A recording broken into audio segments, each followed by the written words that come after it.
Hello, I'm Kads, and welcome back to the free-to-play review. So today's topic is going to be the latest iteration of the summon pool, specifically the Lizardmen summon pool. And this is one of the smallest summon pools that I've ever seen. There's barely any champions in here because, of course, there are barely any champions in the faction, which I won't get into my opinions on that in this video, but nonetheless, we have the headline champion, which is of course Legat Tiox, so the faction unity champion for the faction of the Lizardmen, and then we have the selection of 4 legendaries as well, and kind of good, well, 3 out of 4 of them I would say are really good.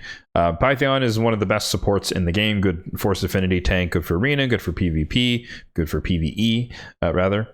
Nekmothar, basically the Energizer Bunny for especially progression Hydra, although you can eventually outgrow him for Hydra purposes. He takes a lot of extra turns, which could be extra damage for your team, and you may or may not need to decrease speed depending upon your composition. But for Chimera, that's exactly where he goes if he retires from Hydra. So super strong. Use him in both of those areas.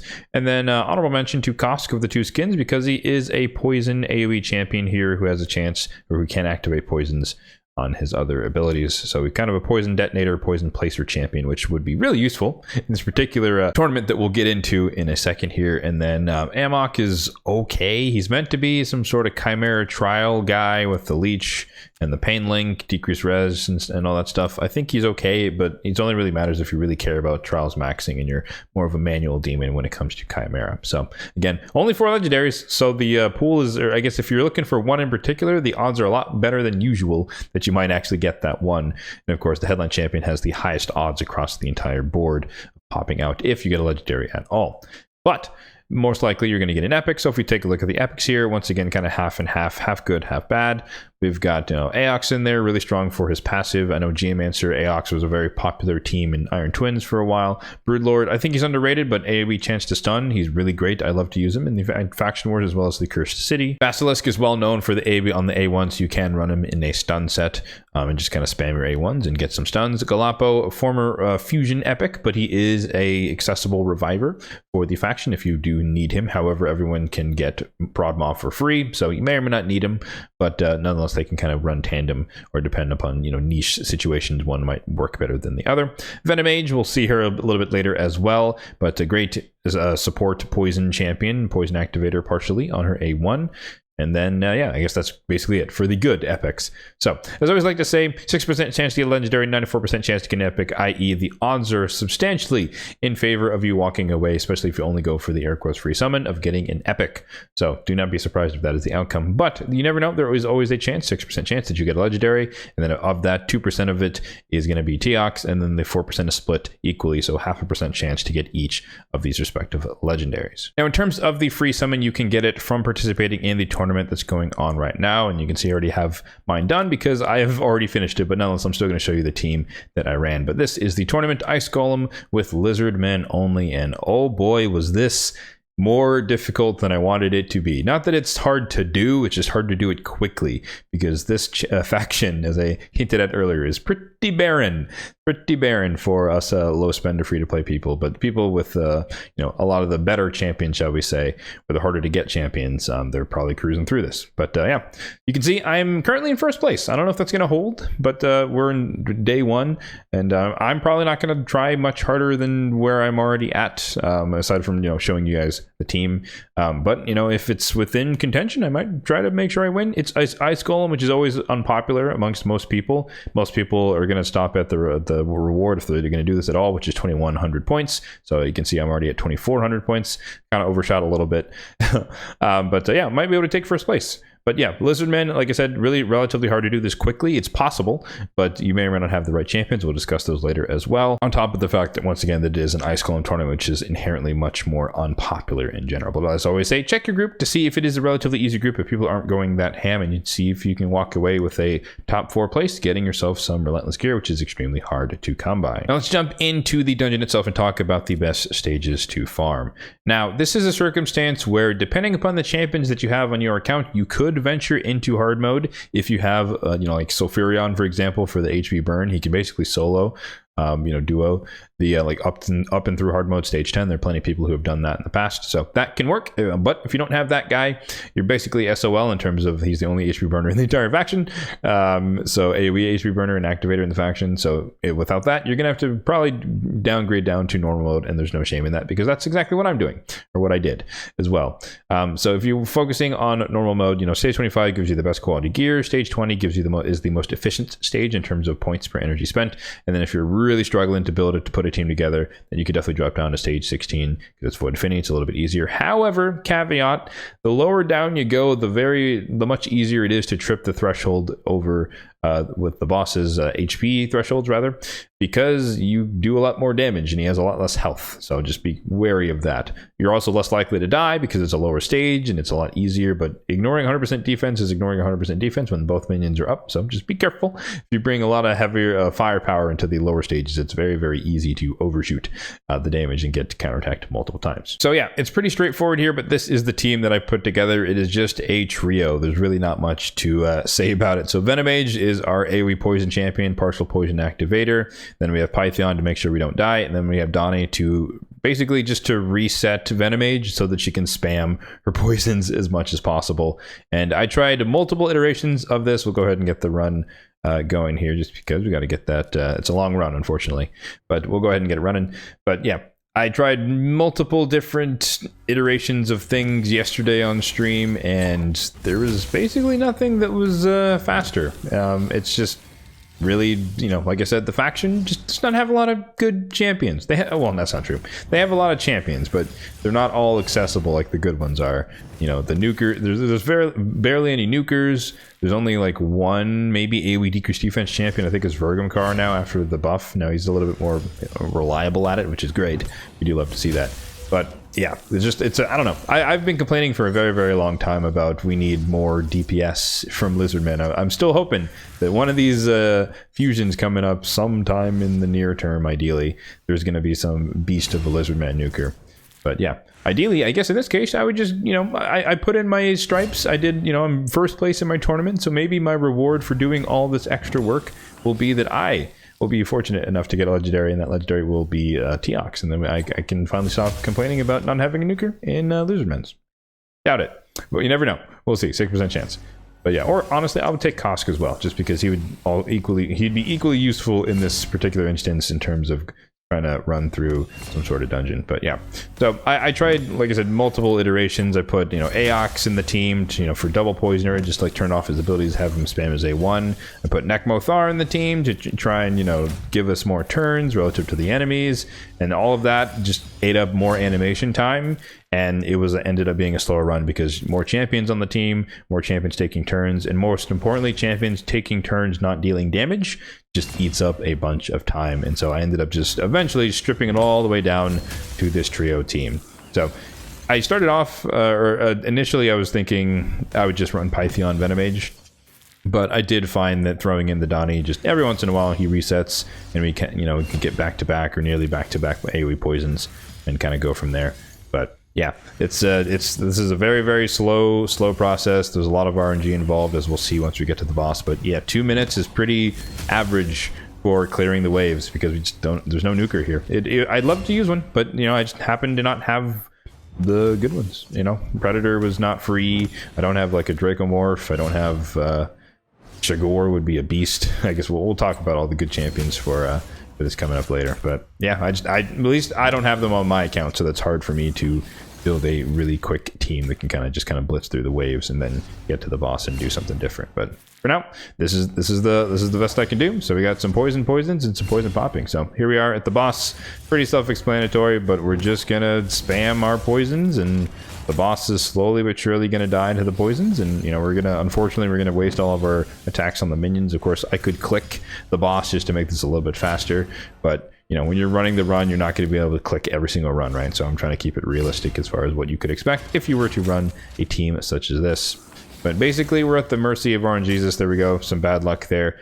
But, you know, Venomage does have War Master, so there's always a chance, as we just saw there, that when she hits him at all, she can proc War Master, procs the Threshold, or respawns the minions, and we kind of, once again, have to hit them. But there is a very, very small chance that she can just, you know, go through his HP threshold triggers by using her A1, popping the poisons, and when you pop the poisons, or when poisons go off naturally, they don't trigger the retribution hits, so that can save you a lot of time because it won't revive the minions, etc., etc. But, yeah. You can, you know, it's up to RNGs. So you can already tell that she is in a toxic set. I did change her gear for this particular run just to try and speed it up a little bit. So I did put her in toxic. So we're doubling down on the poisons just because her own are, you know, it's a 3-turn cooldown. Obviously, Donnie can reset it here and there. Oh, it's unlucky as well. But Donnie can reset it, of course, here and there. But for the most part, she's going to be spamming her A1. I turned off her A2 just because you don't really need the decreased defense, decreased attack. Especially for this fight, I'd rather use every single turn that she can to, you know, try to pop some poisons on the A1. But yeah, there we go. Like I said, RNG, really, really dependent on RNG in these runs, and this is in a particular unfortunate run where we have a double respawn of the minions here.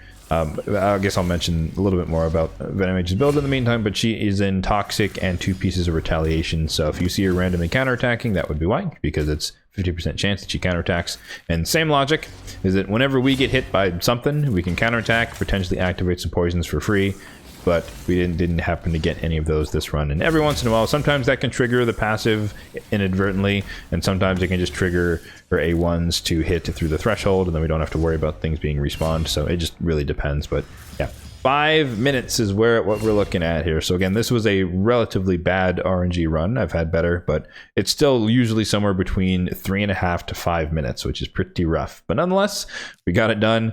And what I actually did, fun fact here for anyone who's curious, I went climbing today because I do climb indoors, and I knew I was going to be gone for 3-4 hours. So I used all my clan shop energy, 1,000 energy, and threw it in Ice Golem and just walked away, came back, and it was done, thankfully. So I don't know how many runs it was, but that's basically what I did to get majority of the tournament done today on day 1 here. So that definitely helped out a lot. So normally when I do make these teams, I try to not rebuild people unless I really, really need to. And in this case, like I said, I was kind of desperate to just do anything to speed things up. So I did actually change Venomage's gear specifically for this encounter. So I'll show that. But yeah, you can see the gear's not maxed out.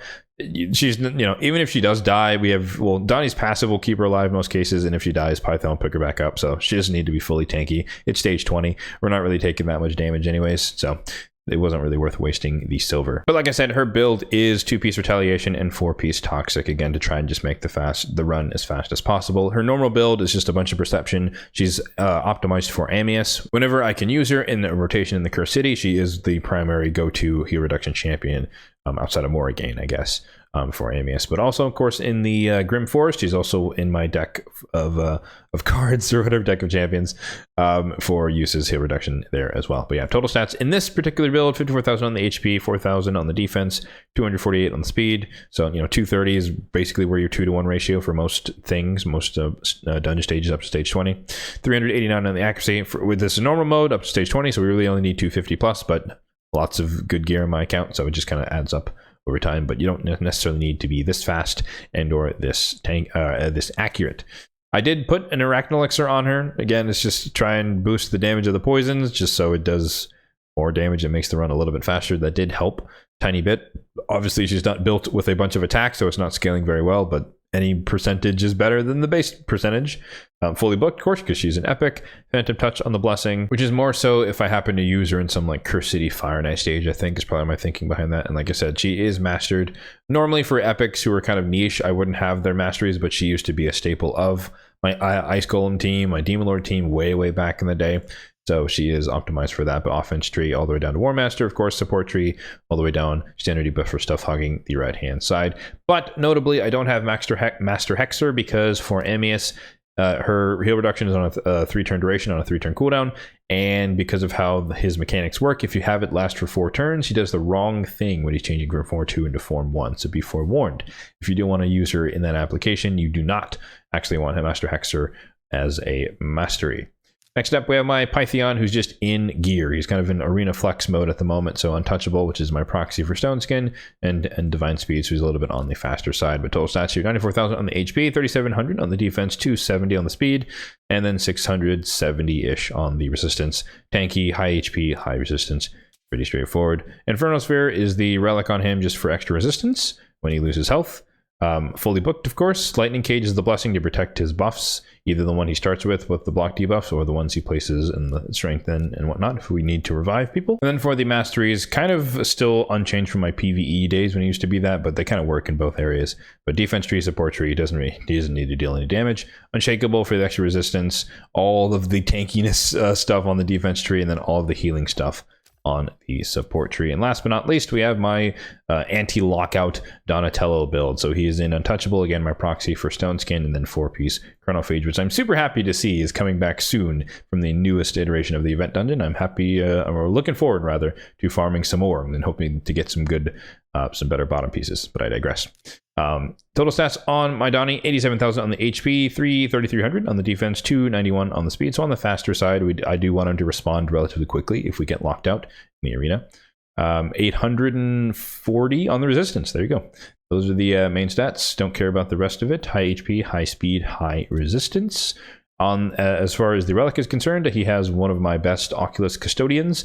So mainly it's a resistance stat stick. That's kind of the primary purpose. But also when he's below 70% HP, he gets cleansed, which is great. So if he's CC'd by something, something happens, or he just doesn't resist it despite having a ton of resistance, then he can cleanse himself and hopefully react appropriately. So stat stick plus a little bit of a bonus of the effect. Fully booked, of course. Former Fusion. Lightning Cage, same logic as Python for the arena. Want to protect his block debuffs and any other buffs he might put out there. And then masteries, pretty much, or somewhat similar rather. This is more tuned towards the arena. So still indexing as much as possible into resistance, but counterattacking, tankiness stuff. I went Wisdom of Battle just so that he can't get chain CC'd. There's a chance he gets block debuffs after being CC'd if he's CC'd for some reason. But again, the relic would remove it as well. Some of the healing masteries, but I did want the Lore of Steel for the extra stats. But I think that more so was when I was running him in Supersonic. But he still gets some stats from in a Chronophage as well, so it still kind of makes sense. But Lasting Gifts is kind of the main thing there. In terms of who else you can use in this faction in general, like I said, Lizardmen is pretty sparse overall, especially in the epic category. The epics are underwhelming, to say the least. But anyways, the main thing, like I mentioned, and like you saw, the main things you're going to want to look for when building an Ice Golem team that you want to be relatively fast is going to be poisons and or HP burn. So let's talk about some of those options, starting with Dracomorph. So if you happen to have Dracomorph, he does have a quad hitter, attacks at random that can place poisons. Obviously, it's a lot more powerful against a single target. But, if that's all you got on an AoE, it can be decent just to put some poisons out there. But he is also a decent DPS in his own right. We talked about Kosk. He's in the summon pool himself, but again, AoE poisons and the potential to poison activate, which would be super fun to use in this particular instance. That would have been great to have him. I mean, again, it's still a possibility. We never know. I could get him from it. Next up, we have Chigor. Probably the best on slot for this, but AoE decreased defense plus poisons for 4 turns, so they last forever. And so 3-turn cooldown when booked, which is stellar. Sulfurion, MVP again, if you wanted to do hard mode and you're lucky enough to have this guy, I definitely want him. He's 3rd on my list if you care for Void Legendaries, but HP burn, AoE activation, AoE placing AoE activation, and also a good shielding and a reviver, and just in case people die as well. Super solid champion. In terms of the epics, you got Venomage. Of course, we saw her place poisons. I mentioned Aox on his A1. He can spam some poisons here and there, but for me and my purposes, it ended up just being slower. So, but technically, he is an option for spamming A1s on the poison. Speaking of that, Delaja can work as well, especially if there are other Lizardmen. She counterattacks a lot, so she can place some poisons on her A1. But again, it eats up animation time. Counterattacking takes time. And, running in to counterattack takes time, all the stuff, animations. It may or may not be a worthwhile trade in terms of time. Oops, didn't mean to click out. In terms of the supports, because that's the only thing you need, you need a poisoner and you also need to keep them alive. So we saw Donnie, reset, strengthen, heals on the A1. We saw the Python, the cleanse, the heal, or the revive. Necmothar, I also mentioned him, can keep your team running, but again, he might take too many turns, eats up a bunch of time, animations, and he's not really going to do anything once you get to the boss, aside from more master hits, potentially proccing the boss and making him respawn the minions. But Leech is decreased speed, decreased attack is also kind of nice if you want to be a little bit safer with your run. Krisk, always good. He can provoke the waves so they don't do their stuff. As you can see or saw in my team, the waves are allowed to do whatever they do because we don't really care. We're just tanky enough to keep ourselves alive and running. But nonetheless, if you do have a Krisk, you can make him work for that. And then when it comes to the epics, Jarag, you can treat him like a mini Krisk with the ally protection. Galapo, if you don't have a Pythion, you need some sort of healing support to keep your team alive. He can definitely work, even though he has I think it's a Revive 1. Yeah, Revive 1 on a 4-turn cooldown. You've got Broadmaw as well. Again, I mentioned everyone can get him for free. It's Revive 2. He's harder to keep. Well, he doesn't heal himself. That's I guess the main difference. So you're gonna have to put him in a regen or something. But nonetheless, a little Reviver. And then a Broodlord, like I mentioned, AoE stun can be CC. And then Skavix, honorable mention as well. He doesn't heal, but he does have a cleanse and a shield that can, again, protect your team a little bit. Prevent you from getting the heal reduction, decrease defense, and or frozen. So yeah, that's the team that I used to get the air quotes free summon. I do intend to use it for this one. Like I said, I wouldn't mind getting Leox. I wouldn't mind getting Teox. I wouldn't mind getting Kosk.